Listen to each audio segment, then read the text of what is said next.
Good morning, students. Today we will once again discuss the rest part of the blood. Blood में हम लोगों ने उसका जो सबसे पहला वीडियो था उसमें हमने ब्लड का इंट्रोडक्शन देखा था, जिसमें क्या कंपोनेंट्स होते हैं, क्या ब्लड के फंक्शंस थे। फिर उसका जो दूसरा वीडियो था उसमें हम लोगों ने देखा था कि ब्लड में बेसिकली जैसे इरेथ्रोसाइट्स है तो वो उसका क्या डिस्क्रिप्शन है, क्या उसका नॉर्मल रेंज है, क्या उससे रिलेटेड डिजीज़ हो सकती हैं और अदर सम इन्फॉर्मेशंस जैसे इरेथ्रोसाइट सेडिमेंटेशन रेट क्या होता है, ईएसआर क्या होता है, ये सब चीज़ें हमने उसमें जानी थी। आज के इस वीडियो में हम लोग उसके आगे चलेंगे और आरबीसी कवर करने के बाद अब हम लोग डब्ल्यूबीसी को कवर करेंगे। हम लोगों ने इससे पहले के जो भी वीडियो थे उसमें हम लोगों ने ब्लड का इंट्रोडक्शन और ब्लड से रिलेटेड जो भी जैसे इरेथ्रोसाइट से रिलेटेड डिजीज़ थी, इरेथ्रोसाइट से रिलेटेड डिजीज़ में हम लोगों ने पॉलीसाइथीमिया था, फिर उसके बाद एनीमिया थी, इसके अलावा थैलीसीमिया था, और उसके बाद एक डायग्नोस्टिक टूल था जिसे हम ईएसआर के नाम से जानते हैं, इरेथ्रोसाइट सेडिमेंटेशन रेट, जिसके आधार पर हम ये बता सकते थे कि किस कंडीशन में कौन सी बीमारी हो सकती है, क्या किस कंडीशन में ईएसआर जो है वो बढ़ा होता है और किस कंडीशन में वो घटा होता है, और आरबीसी किस तरीके से हम लोगों के लिए हेल्पफुल है उसके बारे में हम लोगों ने जाना था। आज के इस वीडियो में हम लोग डब्ल्यूबीसी और प्लेटलेट्स के बारे में जानेंगे, जो कि अदर कंपोनेंट्स हैं आपके ब्लड के। डब्ल्यूबीसी जो कि वाइट ब्लड सेल्स के नाम से भी जानी जाती है, और प्लेटलेट जिसे हम थ्रोम्बोसाइटोसिस के नाम से भी जानते हैं। तो आज के इस वीडियो में हम लोगों को डब्ल्यूबीसी और प्लेटलेट्स के ऊपर डिस्कस करना है। डब्ल्यूबीसी एक तरह से डिफेंस मैकेनिज़्म के लिए बहुत ही ज़्यादा इम्पॉर्टेंट होती है, यानी हमारे शरीर को बाहरी जो फॉरेन पार्टिकल्स होते हैं या फॉरेन जो भी माइक्रोब्स होते हैं, माइक्रो ऑर्गेनिज्म होते हैं, उनसे हमारे शरीर को बचाती है। तो एक तरह से हमारा defence mechanism, solid defence mechanism जो है वो डब्ल्यूबीसी तैयार करती है। तो आज के इस वीडियो में हम लोग डब्ल्यूबीसी पे ही चर्चा करेंगे। डब्ल्यूबीसी को हम लोग ल्यूकोसाइट्स के भी नाम से जानते हैं। इसकी प्रॉपर्टीज़ की बात करें तो ये कलरलेस होती है, contains nucleus, larger than RBC, RBC से बड़ी होती है। नॉर्मल काउंट की बात करें तो 4000 से 11000 पर क्यूबिक mm इसका काउंट होता है। ये न्यूट्रोफिल, इस्नोफिल, बेसोफिल, मोनोसाइट और लिम्फोसाइट, इस तरीके से या इतने टाइप की ये डब्ल्यूबीसी होती है। डिजीज़ की बात करें तो ल्यूकोसाइटोसिस, ल्यूकोपीनिया, ल्यूकेमिया और इयोसिनोफिलिया, ये कुछ इससे रिलेटेड डिजीज़ हैं। तो सबसे पहले हम लोग ल्यूकोसाइटोसिस की बात करते हैं। Increase in the total WBC count, यानी 11,000 से ऊपर पर क्यूबिक ऑफ ब्लड, जब ये डब्ल्यूबीसी 11,000 पर ऑफ ब्लड बढ़ जाती है तो इस कंडीशन को हम कहते हैं ल्यूकोसाइटोसिस। इसके कॉजेज़ हो सकते हैं pyogenic infection, myeloid leukaemia, myocardial infection, acute haemorrhage, malignancy of liver और इंटेस्टाइन। जैसा कि स्ट्रक्चर में हम लोग देख सकते हैं, इस तरीके के सिम्टम जो हैं वो उसमें दिखाई पड़ेंगे आपको जब ल्यूकोसाइटोसिस हो जाएगी। इसके बाद है ल्यूकोपीनिया।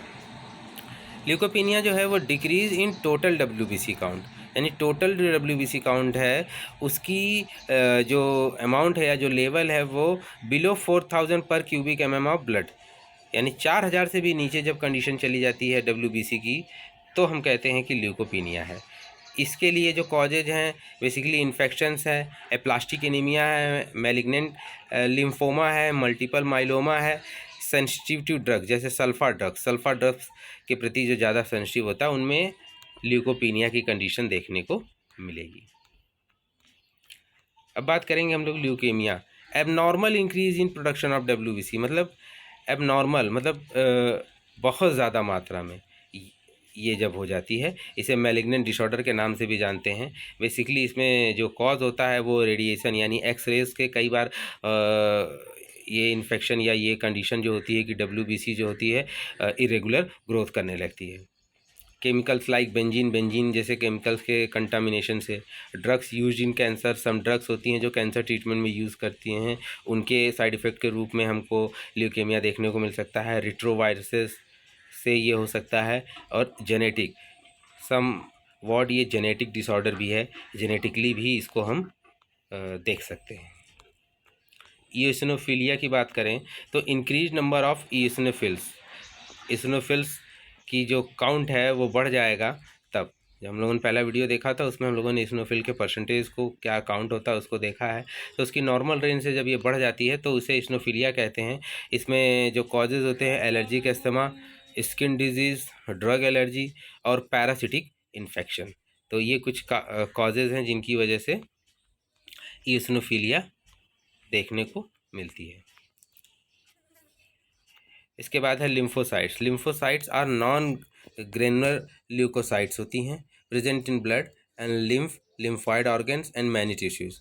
ये 20 से 25% ऑफ ल्यूकोसाइट जो होती हैं, 20 से 25% ऑफ ल्यूकोसाइट जो होती हैं ब्लड में अपना रोल प्ले करती हैं, मतलब उतना कवर करती हैं। इम्यूनोलॉजिकल क्लासिफिकेशन की बात करें तो इन्हें 2 भागों में बांटा गया है, बीटा सेल्स और टी सेल्स। अगर हम बीटा सेल्स की बात करें तो ये क्या करती हैं कि जो बाहरी इन्वेडर्स होते हैं, यानी बाहर से जो आते हैं और शरीर में प्रवेश करते हैं माइक्रो ऑर्गेनिज्म, उनको ये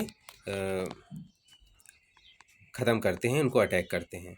और जो टी सेल्स होते हैं ये जो inside the cells, inside cell के अंदर ही जो फॉरेन पार्टिकल्स होते हैं उनको ये ख़त्म करते हैं।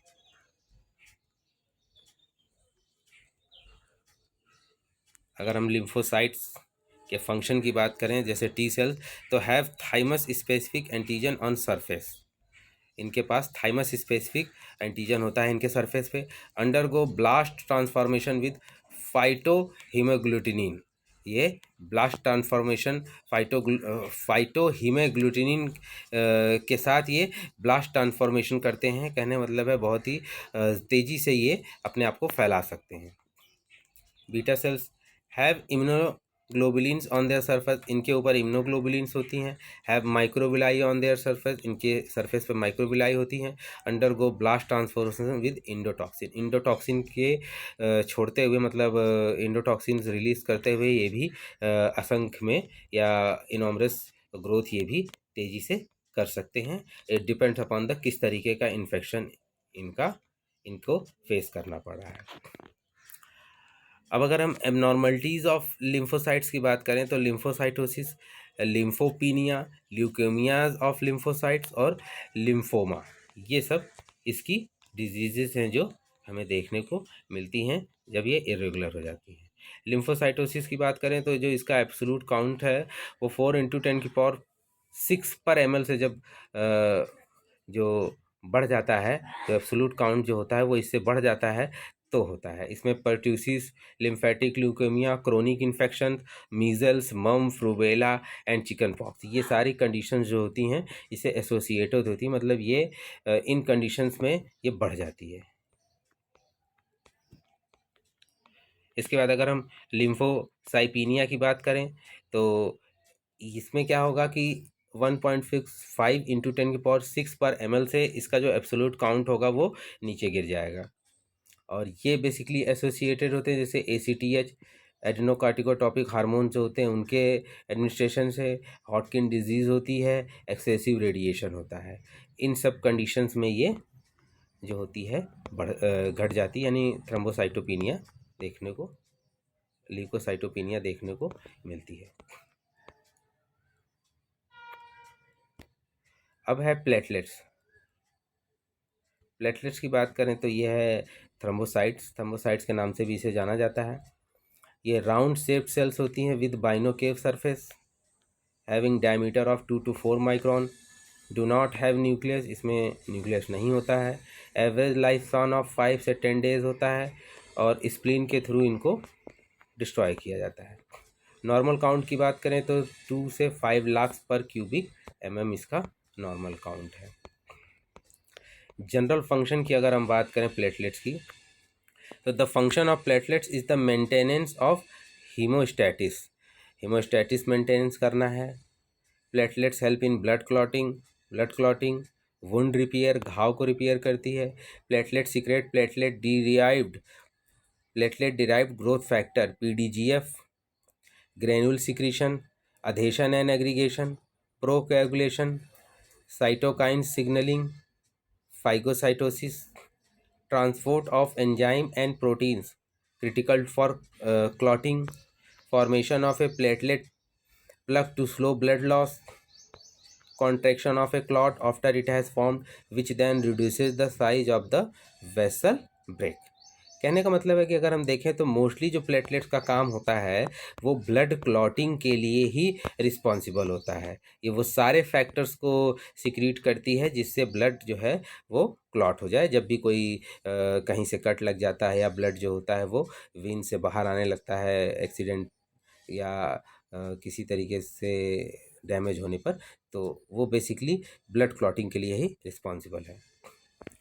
अगर इस एबनॉर्मेलिटीज़ की बात करें तो thrombocytosis, idiopathic thrombocythaemia, thrombocytopenia, idiopathic thrombocytopenic purpura, ये कुछ डिजीज़ेज़ हैं या कंडीशंस हैं जो प्लेटलेट से रिलेटेड होती हैं। तो हम लोगों ने आज जो कवर किया है उसमें बेसिकली प्लेटलेट्स और ल्यूकोसाइट्स को कवर किया है। तो इसको आप तैयार करें, it is very important. Thank you.